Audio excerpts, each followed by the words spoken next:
Good night, viewers, and welcome to this another program of Advancing the Cause.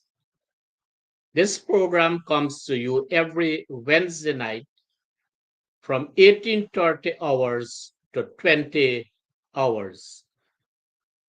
The official host of this program is the Honorable Coretta McDonald, AA, MP, and General Secretary of the Guyana Teachers Union. Because of other engagements, Comrade MacDonald could not have been here tonight for this program. And therefore, I want to tender an apology for her not being here on this program tonight. My name is Dennis Jaikran, and I would be hosting this program tonight. As normal, we would say to you what would be the topic for the night, and then we are going to advise you on the different areas under the topic we are going to speak on.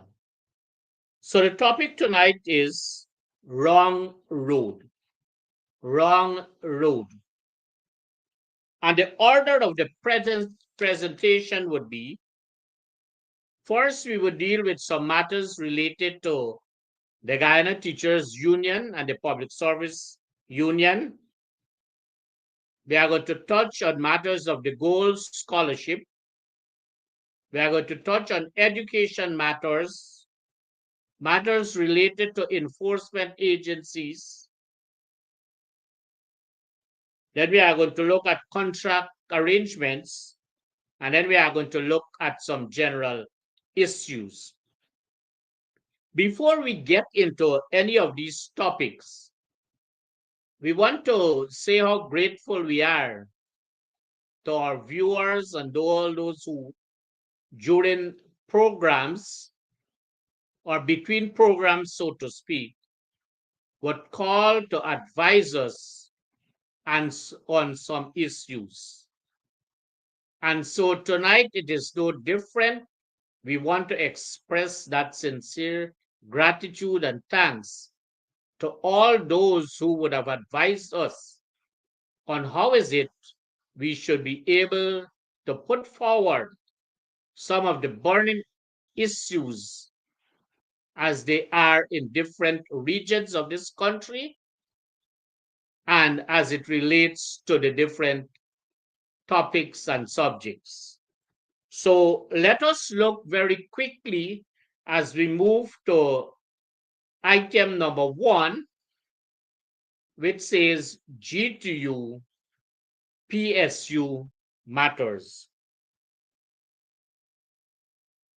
May I advise that the Guyana Teachers Union election for central executive offices is fixed for sometime in April 2025. At a general council meeting by majority vote, the elections officer for the GTU election would have been identified.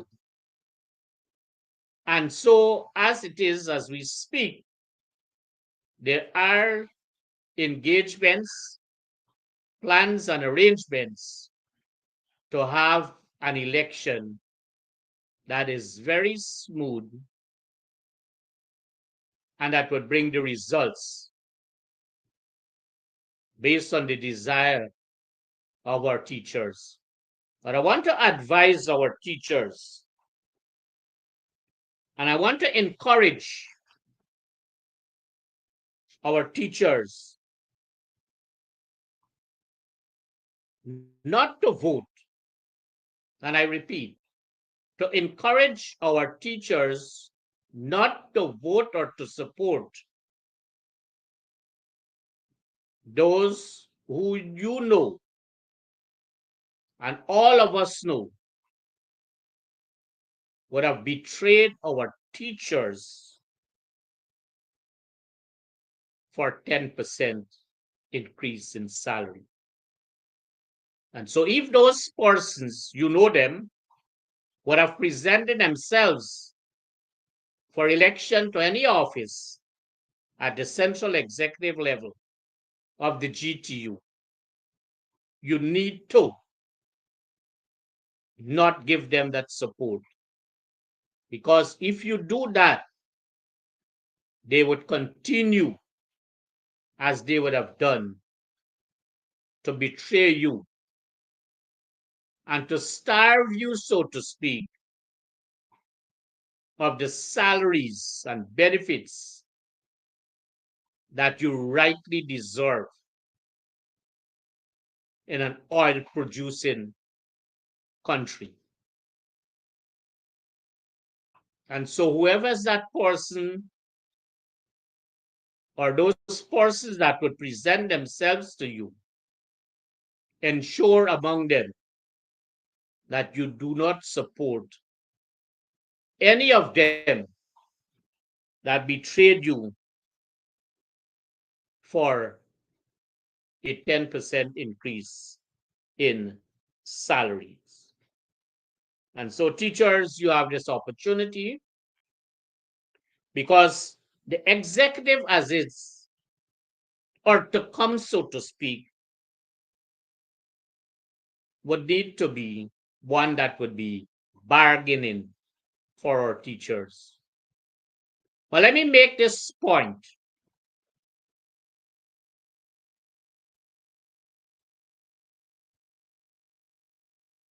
The now executive, after the suspension of two officers, the president of the GTU and the second vice president, from all indications, the GTU executive is more functional, so to speak, and very effective in the way they are carrying out their duties in the absence of those two officers that were suspended on the 18th of December 2015. But may I also say to the viewers that at that General Council held on the 15th, rather the 18th of December 2024, there was a 2/3 majority of the votes calling for, when that motion would have been debated,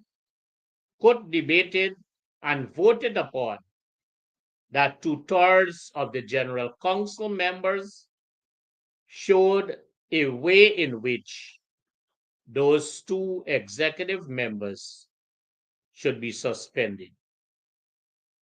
And so I need to make that point about the 2/3 majority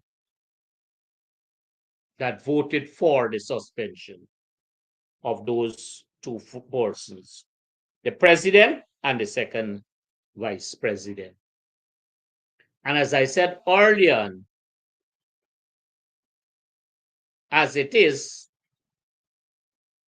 having had both the president and the second vice president of the GTU suspended, the executive is functioning in a most effective and efficient way. Teachers are more motivated. Teachers understand better the role they have to play in the union, and they would continue to do that as the union seeks to enhance its work. And so that is the little I want to say on the GTU. I want to say quickly something about a public service union. You know, as you go about and you speak to and you receive information you would recognize that based on all I would have said, that public servants are very dissatisfied with the meager increase in salaries that would have been settled upon by the executive of the Public Service Union. And they would have indicated also, allegedly, that they would have, like the teachers, suffer a high level of betrayal. And so they are not motivated to work as they once used to do, meaning during the period 2015, 2020. And so that level of motivation among our public servants are not there. And it is not there because not only they are not satisfied with the level of increase in their salaries, but they are also complaining bitterly across every region, across every agency, across every ministry of the conditions, poor conditions that they have to work under. And their expectations would have been that these issues of them not being satisfied with the poor conditions of work, that those issues would have been addressed by the Public Service Union. And so this is the feedback that this program is getting while we speak with public officers, teachers,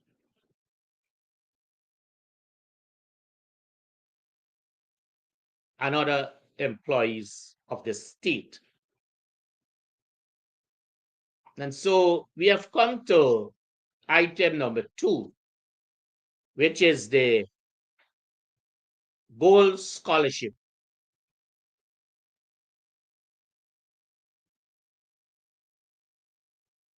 From all indications, and from what is happening now, and from the feedback, those who were or are still on the gold scholarship, there's a clear indication and a conclusion which says, allegedly, that this scholarship, this program, so to speak, or the scholarships given, so to speak, may be considered undesirable or may be considered fake in some instances. And so let me say to you what some of those whom were given scholarships, the gold scholarships, they have indicated to this program that when they would have called the university, as was stated, for them to do these courses, that in some cases, allegedly, that such universities did not exist. And so those on the scholarship are very confused. And you can't blame them because they were seeking to be properly qualified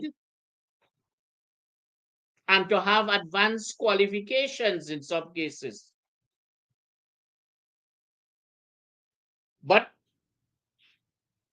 there is a document that would have indicated where a particular university that would have been said, identified to the students who are on this scholarship, that the university publicly denied that they are offering the courses, a number of courses. And all these courses are listed here, but because we do not want to have, because we do not want to take up much time, because the information here is with us and it is painting a very bad picture on the Gold Scholarship. But let me tell you something about the Gold Scholarship also. That public servants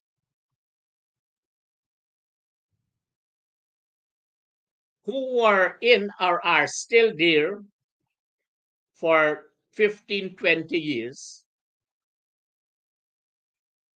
and would have entered into the public service with a less requirement, meaning that at the time of entry into the public service, they did not have mathematics and English at CSEC. And can you imagine 15 to 20 years later, these same persons, despite the fact they work in different places, and some of them in government places, state and private, they never sought to improve their levels of qualifications, meaning that they did not seek to write mathematics and English at CSEC. But here comes the Gold Scholarship. And these same persons who failed to qualify themselves with the adequate number of CSEC, including mathematics and English, are now pursuing degrees. If this is not undesirable, for what is it to happen in education or for how people to gain their degrees, then something is wrong. And the question should be asked, if you were not able to have the required number of subjects to enter into the public service, and by chance you were there, spending 15 to 20 years based on the same entry requirement, and here comes the Gold Scholarship to rescue you, you have two things to think about. One, is it an authentic university? You are doing it. And two, if you are not able to get mathematics and English at CSEC, requirements for entry into university, how are you going to cope with a degree program? But you know, these scholarships are also made and are provided for the friends, families, and the favorites of the PPP. And so it's just shameful that we are spending billions of dollars on the Gold Scholarship, starving, so to speak, the University of Guyana from necessary funds to enhance their own image and to deliver effectively undergraduate and postgraduate students, and the facility standards, and such funds are not given to them, the University of Guyana, but a waste of money on Gold scholarships. And so we have to think hard and strong as it relates to the gold scholarship. Let us come back to the GTU for a while because we missed this point. For the past 6 decades, the Guyana Teachers Union would have been the agency or the organization that facilitated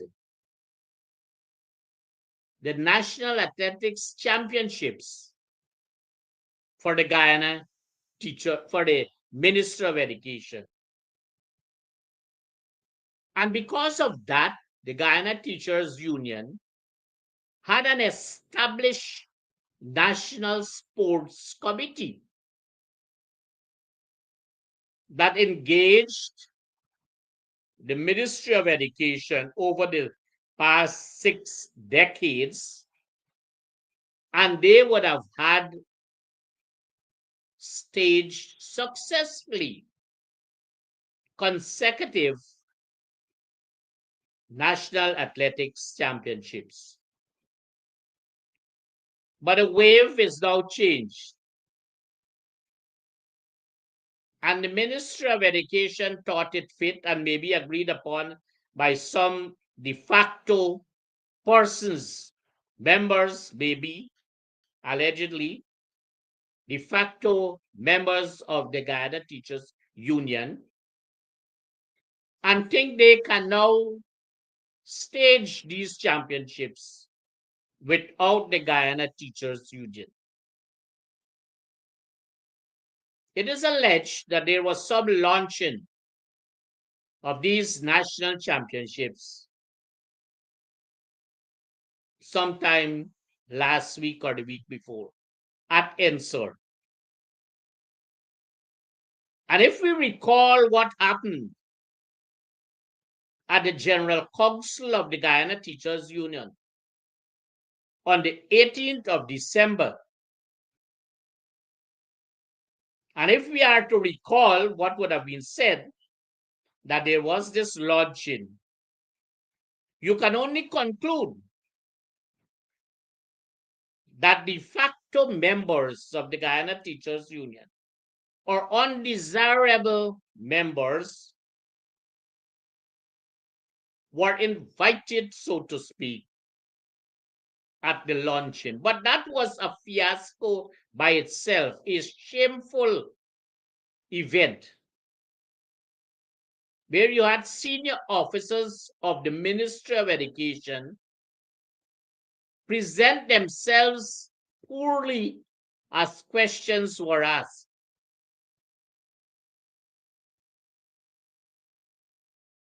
But it went further because teachers and head teachers are complaining bitterly of them being forced and instructed to carry out functions whenever those events and activities, those championships are staged. But there's a further situation to that. And I'm going to call the name of the region allegedly, which is Region 3.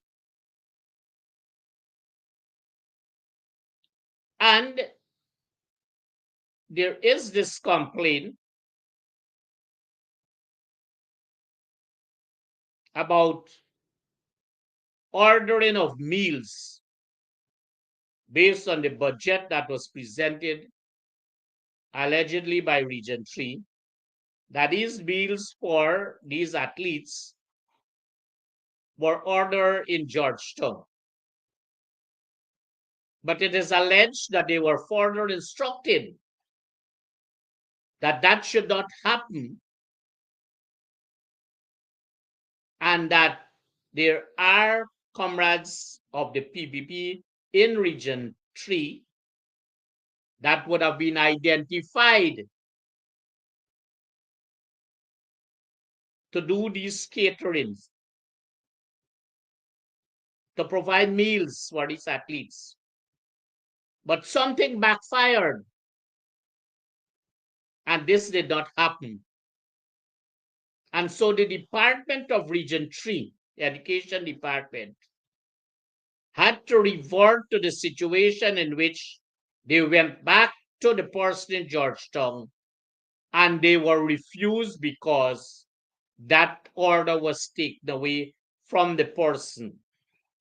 And so they went to another region, and it is alleged that the person or one of the persons behind this whole situation is, or may I put it this way, might have been, allegedly, the person who heads a technical vocational institution and would have been seconded time and again to the Department of Education to function as organizer for sports and mastermind events and activities. It is alleged that this person who heads that technical vocational center in Region 3 is part and parcel of this. Is an indictment because it is state money that is being spent. And once state money is being spent, then there is need for us to be able to understand that. But coming back to the launch of this event or activity that would have been held at NSOR to launch these national championships, the Ministry of Education is quite aware of what is happening in the Guyana Teachers Union and the decision taken by a two-thirds majority of its General Council members on the 18th of December. And yet, the ministry thought it fit, disrespectful as they are to the Guyana Teachers Union, to invite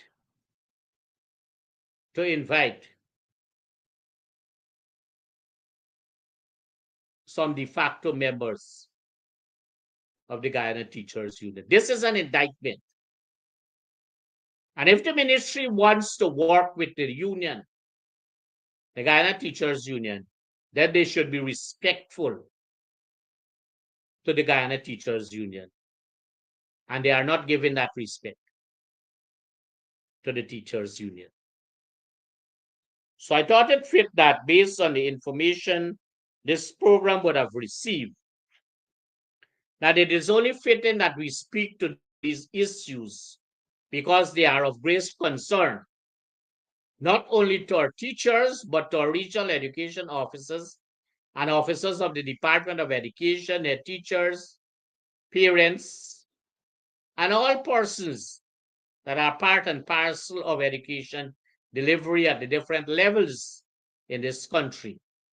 And so we thought it fit that we should be able to speak to these issues in a way in which we would have a better understanding of the functioning of the GTU over the past 6 decades in the National Athletics Championships and what is happening this year as it relates to these championships.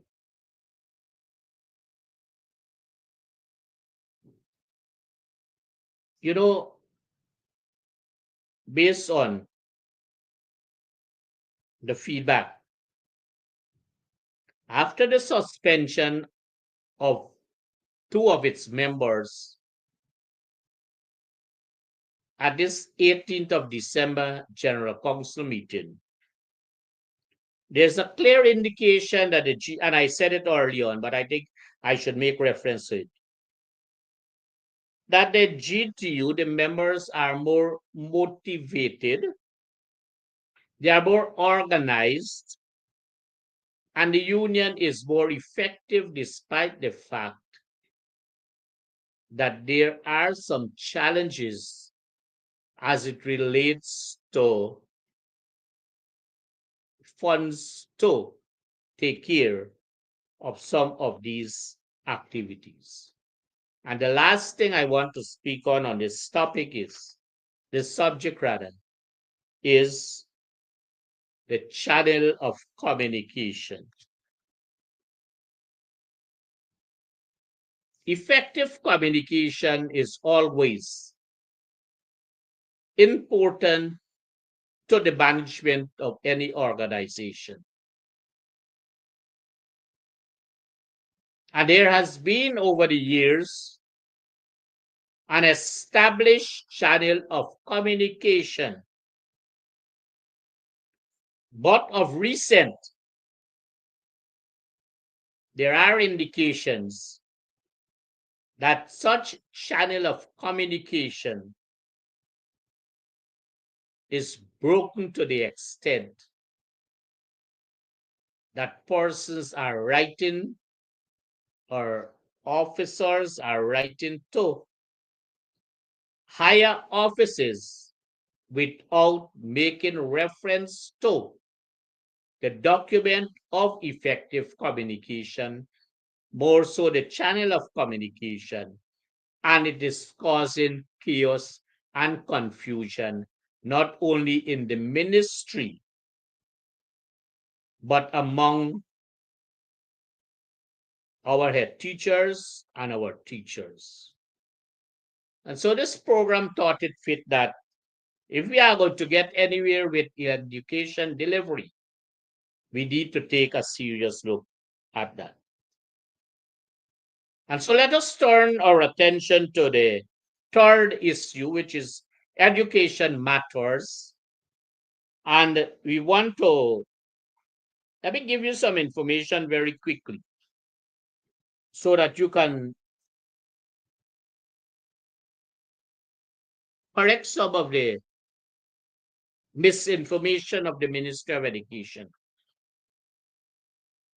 And this document that I'm speaking to is talking about the levels of education, what was there in 1970, and what would have been there in 1979.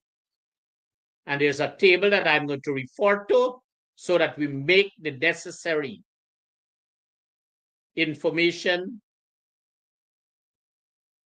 available so that the ministry can correct what they are peddling, the misinformation.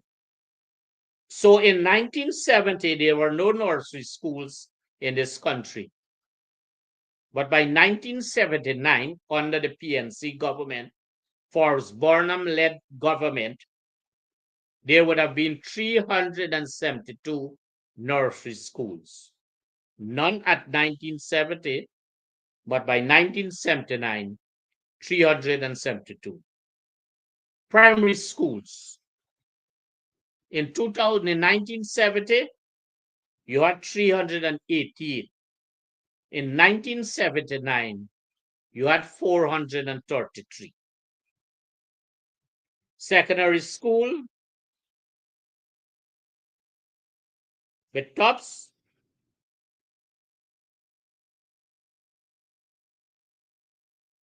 or secondary schools rather, and tops of primary, you had 13 in 1970 and 325 in 1979. In 1970, you had no community high school. Sorry, in 1970, you had none, but in 1979, you had 29. Government schools. In 1970, you had 70. In 1970, you had 31. And in 1979, you had 55. So a total of, in 1970, 432 schools. And in 1979, 1,214. This information is given because there is a misconception as spelled out there. And so this program is giving this information as a form of correction, so to speak. We move now to a second issue as it relates to education, and that is the National Science Fair. And the Ministry of Education, I don't think that officers of the Ministry of Education are learning in any way or in any form. And so there is a document, a memorandum, so to speak, from the Assistant Chief Education Officer, Secondary, and it is addressed to or through the Deputy Chief Education Officer, Admin, to Regional Education Officers, Regions 1 to 10, and PU. I'm making it over and over. There's only one PEO in this country, and you should state PEO, Georgetown Education District. And this is for the Chief Education Officer and all the officers, senior officers of the Ministry of Education. And this CEO, this ACO secondary, is making the same mistake as the CEO and other functionaries of the ministry. But we should point out these things because it is irregular, and we just spoke about a channel of communication and effective communication. And here comes this gentleman, he signs his name, whatever is his name, and then again put Assistant Chief Education Officer, Secondary. It is shameful. It is shameful. But not only that, you are issuing a circular, a memorandum, so to speak, on the 30th of February, 2025 for participation in the National STEAM Fair 2025, referring to science fair, so to speak, 2025. This document should have been with the schools, with all the necessary booklets, score sheets, and what have you, since December or even November in the previous year. And this is the Ministry of Education that is sending out documents to our schools, expecting our teachers to be able to be part of these things: National Athletics Championship, Science Fair, Mastermind activities, mock exam, and we are coming to the mock exam as it relates to mathematics, the failure of this intervention. And so a number of things here. This is a very poorly constructed memo, right? They have given inadequate time for, and because the teachers are complaining, head teachers are complaining, even redos are complaining, because we have that contact with them. They are complaining bitterly of the lateness of this memo, not giving them enough time to be able to act on certain things and to get materials, to prepare the children for the oral presentation, the learners for the oral presentation, preparation of the exhibits and who is going to speak, or to answer questions when the judges are there. And so these are things that are lacking there in this document. Head teachers would have complained that they are forced, allegedly, by the ACU, that they have to and they must participate. But mind you, nobody is saying to the schools and to the head teachers of these schools, nursery, primary, and secondary, where are these funding coming from? And that is an important aspect of preparation for the science fair. And nobody is speaking to that. And so head teachers and teachers are very much concerned about that. And this is a shameful situation as it relates to that. No materials, no money made available to the schools. Sometimes you do not want to say these things, but I think, like some of the officers of the Ministry of Education, this ACU secondary is also a total misfit. Not only a total misfit, he's a square peg in wrong hole. In some places, you stop saying square peg in wrong hole and you say it the other way around, wrong peg in square holes. And so that is how you can describe some of them at the Ministry of Education, allegedly. And then we now turn to the National Mathematics Examination. There is a circular here also. There is a circular here, rather a memo from the National Coordinator Mathematics Intervention to reduce PEO again. They no PEOs. And a PEO is one stage higher than the reduce in terms of operation. So the PEO should have been listed first, then the redos, then the DEOs, then you had teachers and head of mathematics department. Now, shameful. How is it a coordinator is writing directly? Because it is here too. Heads of mathematics department. This is shameful communication. And this is the Ministry of Education. That is why the World Bank had to be able to make reference to the poor performance of students not matriculating as they ought to do based on the billions of dollars spent in education. And we boast about what is it, but I'm coming to a situation in which redos are writing and they are poor in the writing also. So I come back now to this memo here, a poorly constructed memo, like all the other memos from the Ministry of Education. I want to make some observations, and these observations would have been out of discussions with heads of education departments, head teachers, and teachers of mathematics in secondary schools in this country. And so let me make some of these points, right? The first point I want to make that the structure of this memo is poorly done. Is poorly done by the National Coordinator for Mathematics Intervention.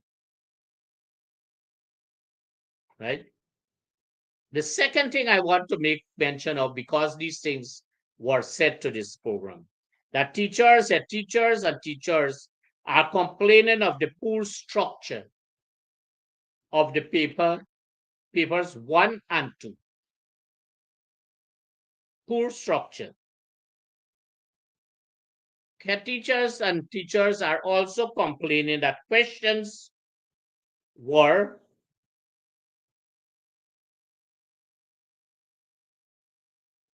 presented that were not taught to the students, or in some cases, not in the syllabus. That is shameful. And you are doing a mock exam, mathematics mock exam. And then you have a national coordinator for mathematics intervention. An important element in the construction of items for any test, any examination, is a table of specification. And that was lacking. None whatsoever. But yet you have a national coordinator for mathematics intervention. Head teachers and teachers are also complaining about the flawed mark scheme, inadequate and incomplete as was sent to them. In some cases, or in all the cases, the pages were not numbered, and they would have concluded that these pages were not numbered because these questions were cut and paste, so to speak, and it was difficult to number the pages. And so these are things that are troubling our head teachers and our teachers. And this program is making mention of these things. Further to this, if you want to preserve the confidence, or if you want to preserve the integrity of this examination, there are a number of things that were absent. And one would have been that each region would have been asked to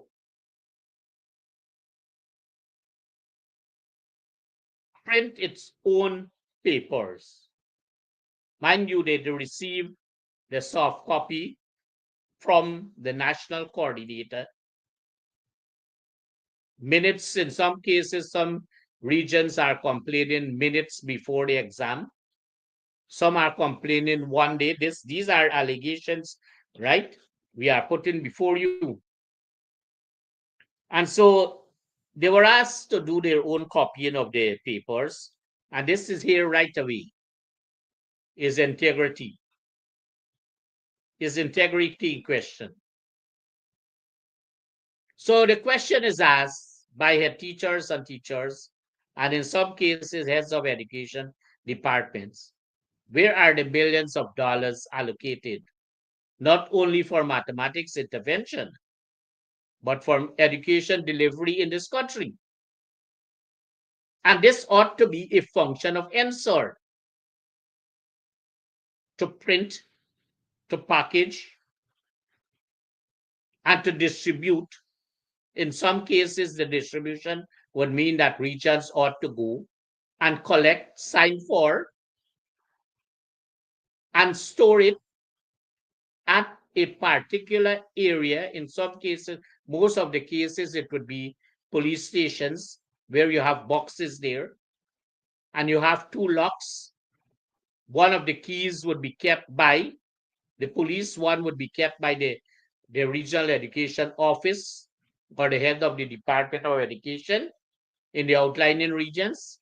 And when you go there, you make the necessary collection based on the opening and closing of those boxes. All these things were lacking in this examination. All of these things. And so when it was time for marking, there's a particular region in which the chief education officer met on last Saturday with some officers of some regions, knowing very well that there were very many infractions. You cannot correct those infractions at a Saturday meeting. You ought to know what were the stages and steps to be taken, starting from the construction of these items, starting from the table of specification, discussing with the heads of mathematics department, and further the mathematics subject committee in these regions. But they are failing all of at these levels. But yet you are appointing a national coordinator for mathematics intervention in this country, spending millions of dollars, wasting taxpayers' money, and you're not getting the desirable outcome. And parents and students, learners, are made to suffer based on these situations there. But maybe the national coordinator for the mathematics intervention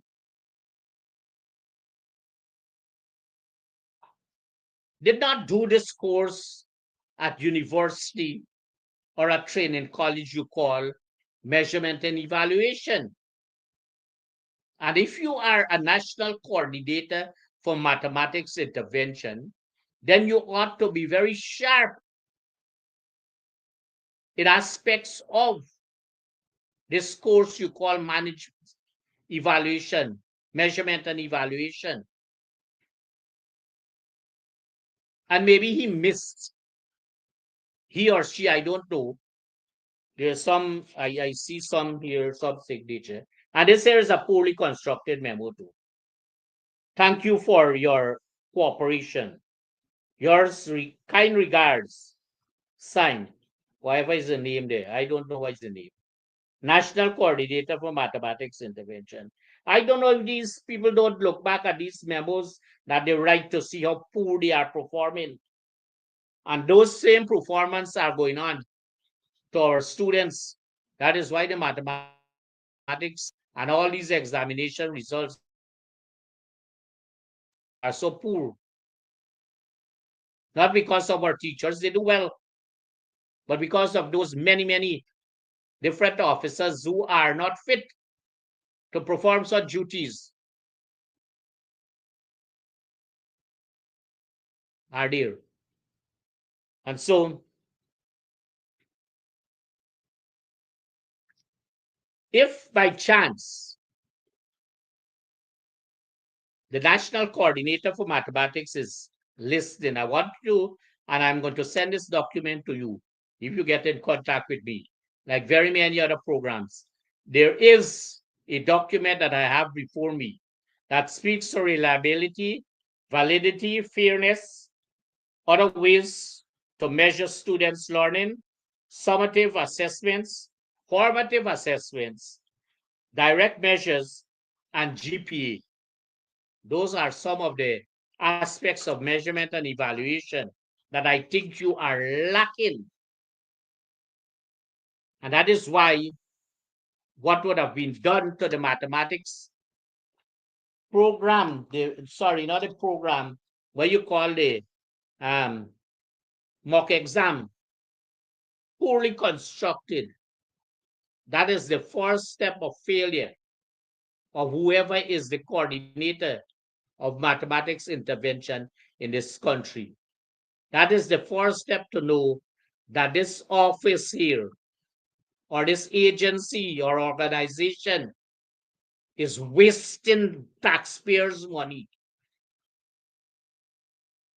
And maybe at the end of it, the Auditor General can ask for a breakdown as to how such funds are allocated for the National Mathematics Intervention Program, how such sums of money would have been spent because it is taxpayers' money. And there is need for somebody to speak on these issues. Recently they appointed, I'm coming to the next point on education. Recently they appointed a number of regional education officers. And that whole process was flawed, so to speak. And how it was flawed, one, there was no public advertisement. Two, there were no interviews. Three, there were no shortlisting. Well, shortlisting before interviews. So there were no public advertisement, there were no shortlisting, there were no interviews, so people didn't have an opportunity. And so the best persons were not appointed as redos in this country or head of education department.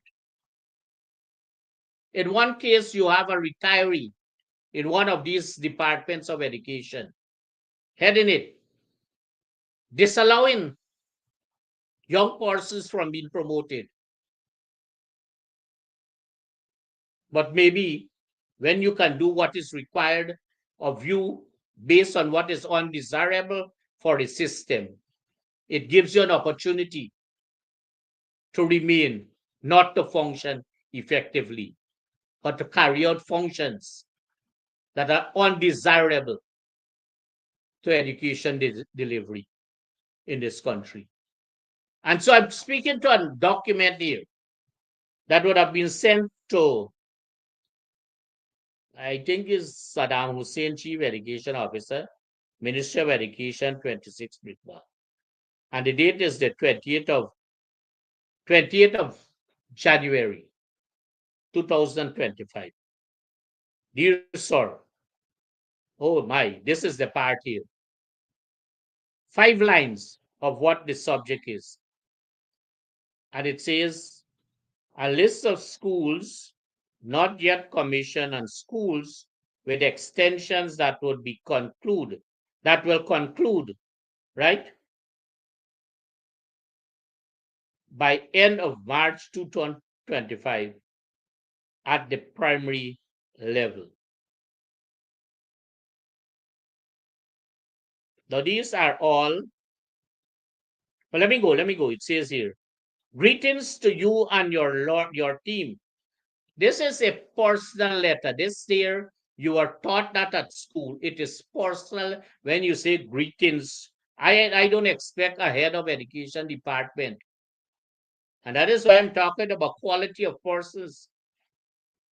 Greetings to you and your team. And that Redo is part of the team. This is poor. And if you can coin a word, this is real poorness in education. If you can coin that word, poorness. Please see table with the subject at captioned. It can be at captioned, and this Redo is writing, newly appointed Redo, captioned. I'm going to send it this here. I'm going to photocopy this document, and I'm going to send to all the secondary schools in the particular region where this head of education department is operating, so that they can know the quality of Redo they have. The children must know that. And so there are two schools listed there, new schools to be commissioned. These two are not two new schools.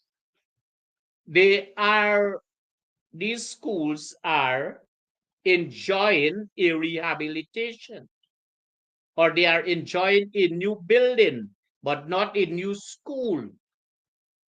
A building is different from a school. A school is a composition of the head teacher, teachers, and all learners. A school building is a physical facility to accommodate. But I don't know if there is any teaching and learning by the CEO to these officers. But this program is going to bring all these to the attention of the public here. And all these schools, or what have you listed in this document here, this letter, poorly constructed letter by this head of education department. And I'm going to come about the ending just now here. We're going to spend some time on this because we want people to know what is happening. While they try to break up the union, the GTU, they should try to correct what is happening in the education system with the quality of some of the officers. Not all, just like the Guyana Police Force. And I'm going to come to that just now because of this stop and search and stop and check on items and people hiding their identification. I hope the Commissioner of Police that is sitting there illegally is listening to this program. But I'm going to talk about that just now.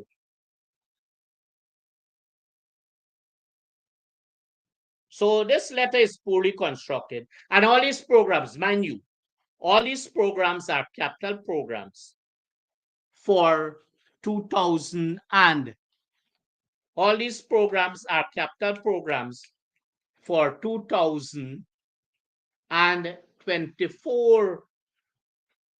And you are bringing these programs now as though they are programs for 2025.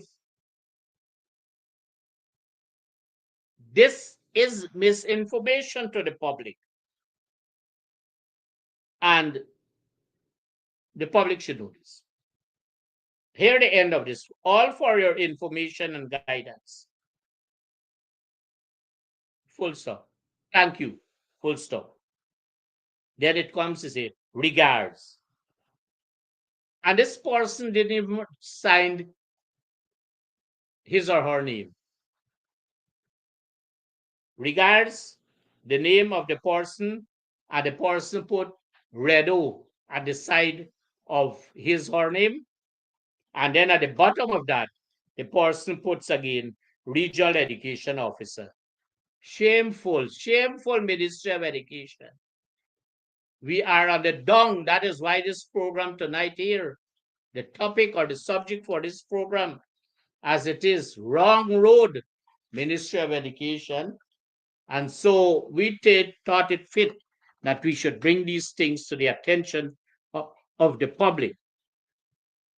Let me touch on this point of what is referred to as senior acting appointments.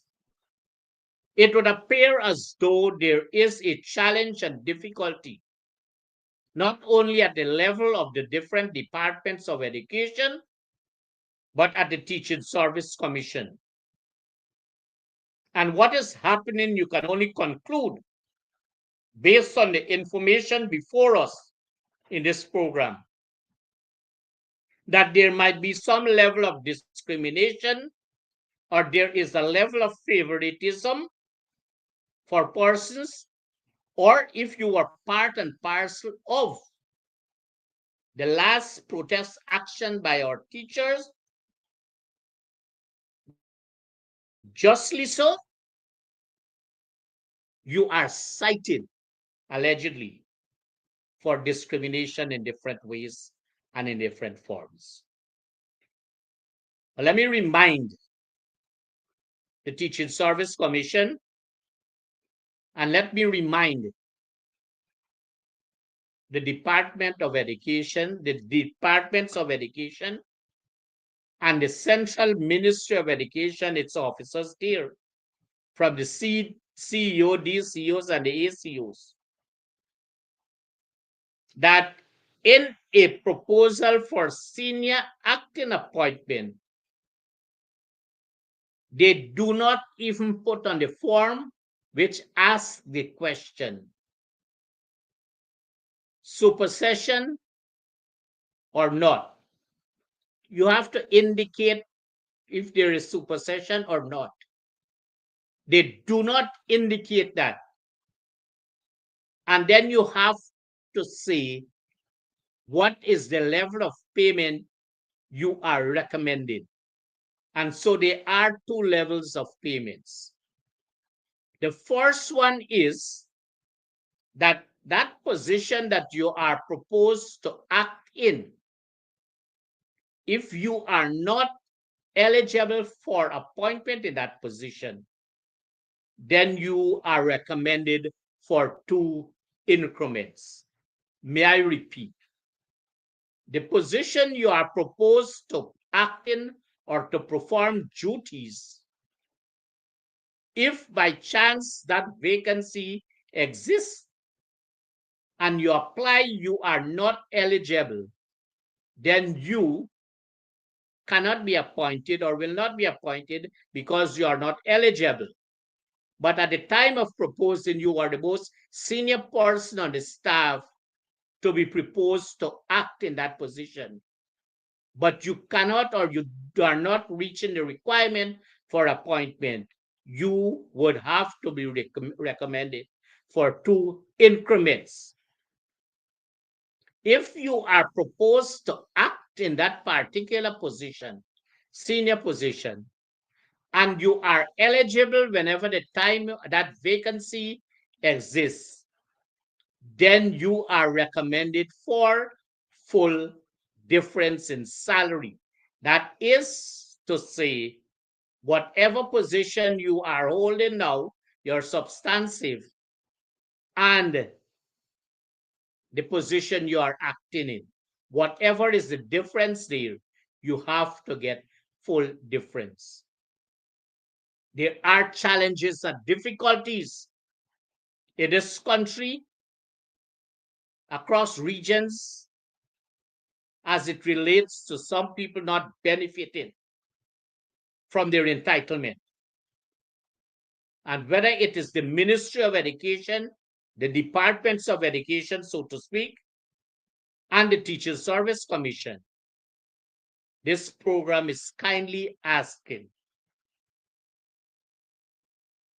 that you make the necessary adjustments and correction. And if teachers are entitled to what they are entitled to, and the Teacher Service Commission and the Ministry of Education, that they are of the opinion that based on who this teacher is or who these teachers are, and they are not getting the required dues, so to speak, then you can only conclude that this is discrimination. And so you are furtherly motivating our teachers in the system for upward mobility. And these are the things that are causing our teachers to be dissatisfied as it relates to this whole situation, as it relates to the aspect of it here. I want to touch quickly on what is known as the eligibility criteria. Eligibility criteria for appointment of persons to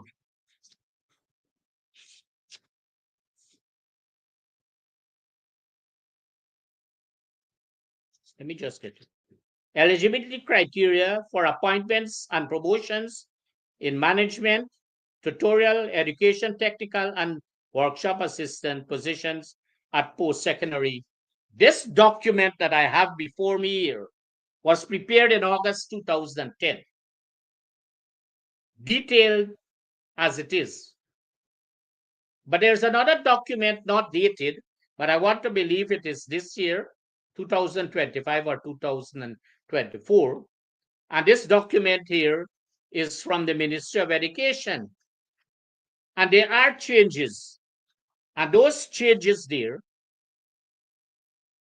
that you can only conclude that the eligibility criteria set out would have been set out as it relates to the appointment of principals, deputy principals, senior lecturers, lecturers 1, 2, in these technical institutes and these vocational, technical, vocational education institution, that they were set out in such a way, these new criteria, that they would have been set out in such a way not to allow some people who are eligible to go there, because it is alleged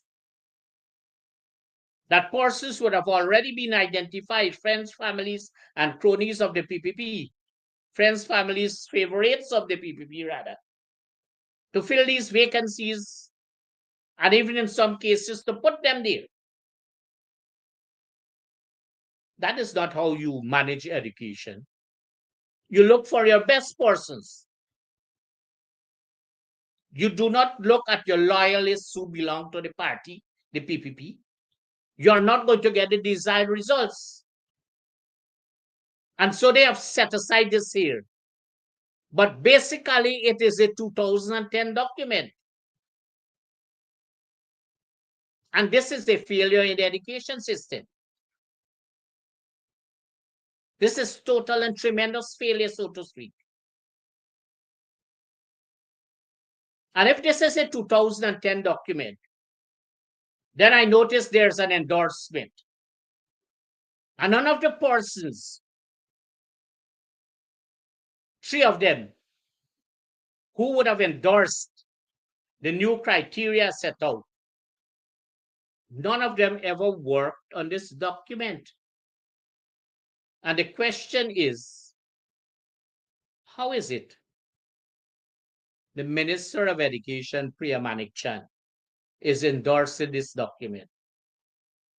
How is it the Chief Education Officer is endorsing this document? And how the President of the Guyana Teachers Union is endorsing this document, forgetting about those who came from the technical vocational institution. What about the Deputy Chief Education Officer Technical? What about the gentleman who sits as the TVET coordinator or what have you?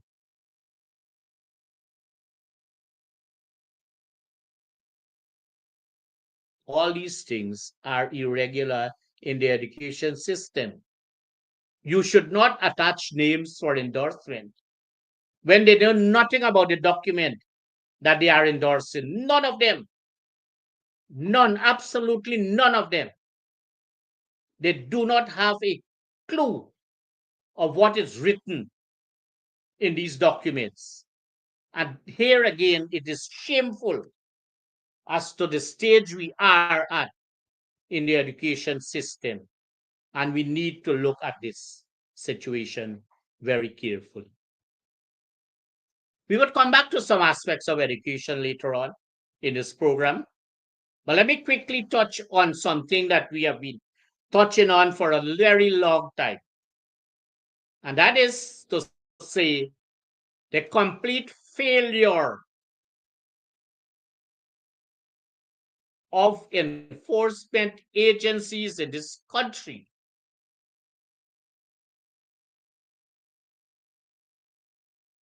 GRA, NIS, EPA, GPL, and Ministry of Labor, as it relates to complaints of an illegal and unauthorized mechanical workshop in a residential area, hear this part, causing noise, dust, and chemical pollution, disturbing the peace of families, posing health problems and issues. And yet the EPA, the officers of the EPA, still believe that they are gods unto themselves, and they do everything that are undesirable not to bring the desired results.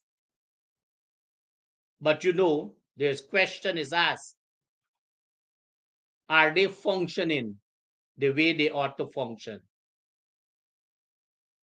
GPL is a complete failure, and they take sides based on situations.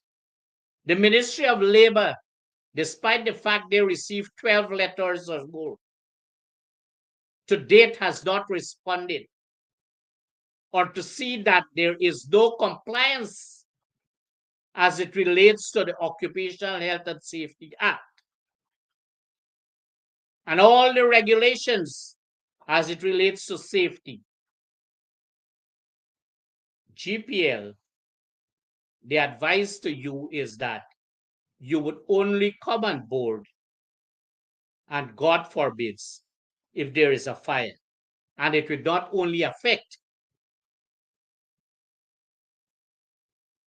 the mechanical workshop, the legal and authorized, it is going to affect the community. And if the Guyana Fire Service is listening, because they are visiting and they are not seeing the right things. Where you have gas bottles sitting, people go to that place and they smoke. Guyana Fire Service, wake up. Wake up. Don't go at nighttime at 2 o'clock in the morning and somebody lights a little heap and you bring 20 persons to put out a heap. 2 o'clock in the morning, disturbing an whole environment. You have more important work to do. GRA, the country is boiling up on you. And you are not doing what you ought to do. And that is why very many persons are obtaining GRA compliance without the requirements. The same thing with NIS. NIS is a total waste of time. I think Forrest Burnham is turning in his grave, knowing that he established NIS and who are the persons, and not all of them. Can you imagine that you take in a pensioner would take in a form, a claim form, so to speak, a medical claim form, and the date is missing, and this pensioner has to travel to Georgetown just for the doctor insert the date. Is the general manager listening to this program? All of you are failures. All of you. From you and all your officers. You put in a pensioner to travel from Escobar to go to Georgetown just for a date to be inserted. Whereas all the other documents, the doctor would have dated them, stamped them and dated them.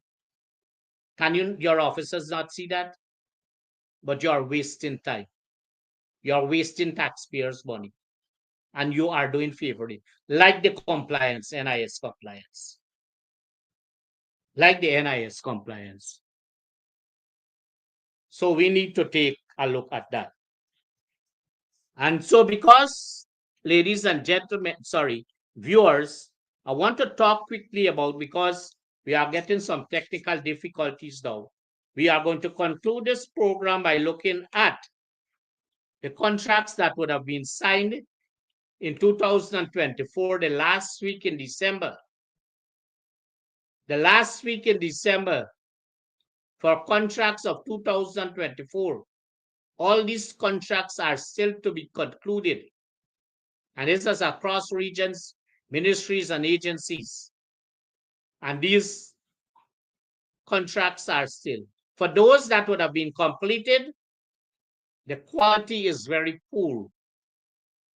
Where there would have been supplies of items, in some cases, these items were not supplied. And in some cases, poor quality of items